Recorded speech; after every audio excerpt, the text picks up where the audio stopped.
Assalamualaikum warahmatullahi wabarakatuh. Di sini saya akan memenuhi tugas pembelajaran terpadu bab 9.1, yaitu penyusunan program sekolah yang menunjang keberhasilan pembelajaran terpadu di sekolah dasar. Pembelajaran terpadu sangat cocok untuk diterapkan di sekolah dasar karena karakteristiknya yang bersifat holistik dan tematik, yaitu pengalaman dan keaktifan melalui pengalaman. Pembelajaran terpadu merupakan pembelajaran yang dilaksanakan agar menghasilkan suatu pengalaman belajar yang mengesankan atau bermakna. Di pembelajaran terpadu ini, siswa diberikan konsep-konsep yang mengarah pada bidang studi yang dimaksudkan. Kualitas pendidikan yang baik dalam sebuah lembaga pendidikan bisa diukur dari prestasi, baik akademik maupun non-akademiknya siswa.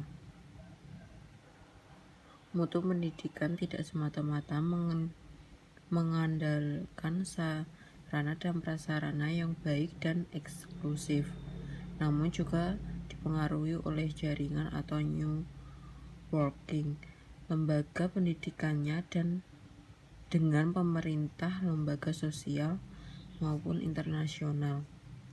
Memang tidak mudah untuk membentuk karakter pendidik untuk menyesuaikan pola tingkah siswa seperti zaman ini. Butuh ketelatenan serta keuletan si pendidik dalam memahami pola tingkah laku para siswanya, karena banyak faktor yang mempengaruhi, faktor lingkungan misalnya.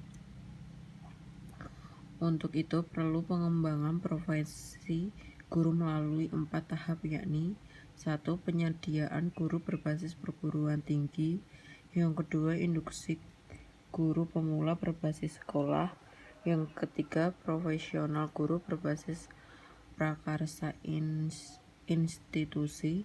Yang keempat, profesionalisasi guru berbasis individu atau menjadi guru madani. Indikator keberhasilan belajar mengajar. Keberhasilan atau kegagalan dalam proses belajar mengajar merupakan sebuah ukuran atas proses pembelajaran. Apabila merujuk pada rumusan operasional keberhasilan belajar, maka belajar dikatakan berhasil apabila diikuti ciri-ciri. Yang pertama, daya serap terhadap bahan pengajaran yang diajarkan mencapai prestasi tinggi secara individu maupun kelompok. Yang kedua, perilaku yang digariskan dalam tujuan pengajaran khusus atau TPK telah dicapai oleh siswa baik secara individual maupun kelompok. Yang ketiga, terjadinya proses pemahaman materi yang secara sekuensial atau sekuential mengantarkan materi terhadap berikutnya. Alat penelitian keberhasilan belajar mengajar untuk mengukur dan mengevaluasi tingkat keberhasilan belajar mengajar dapat dilakukan melalui tes prestasi belajar berdasarkan tujuan dan ruang lingkupnya. Tes prestasi belajar dapat digolongkan pada beberapa jenis penilaian, yakni 1. Tes formatif digunakan untuk mengukur suatu atau beberapa pokok bahasan tertentu dan tujuan untuk memperoleh gambaran tentang daya serap siswa terhadap pokok bahasan tersebut. Hasil tes dapat dimanfaatkan memperbaiki proses belajar mengajar pada bahan tertentu dan dalam waktu tertentu pula. Tes subsumatif meliputi sejumlah pengajaran tertentu yang telah diajarkan dalam waktu tertentu. Tujuannya adalah untuk memperoleh gambaran daya serap siswa dapat meningkatkan hasil prestasi belajar siswa. Hasil tes subsumatif dapat dimanfaatkan untuk memperbaiki proses belajar mengajar dan dapat diperhitungkan dalam menentukan nilai rapot. Yang ketiga, tes sumatif diadakan untuk mengukur daya serap siswa terhadap bahan pokok bahasan yang telah diajarkan selama satu semester, 1 atau 2 tahun pelajaran. Tujuannya adalah untuk menetapkan tingkat atau taraf keberhasilan belajar siswa dalam suatu periode belajar tertentu.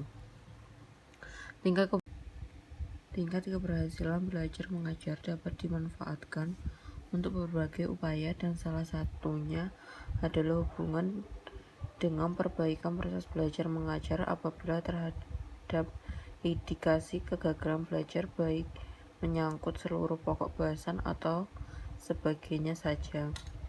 Proses perbaikan dapat dilakukan jika terdapat bukti-bukti otentik adanya kegagalan belajar,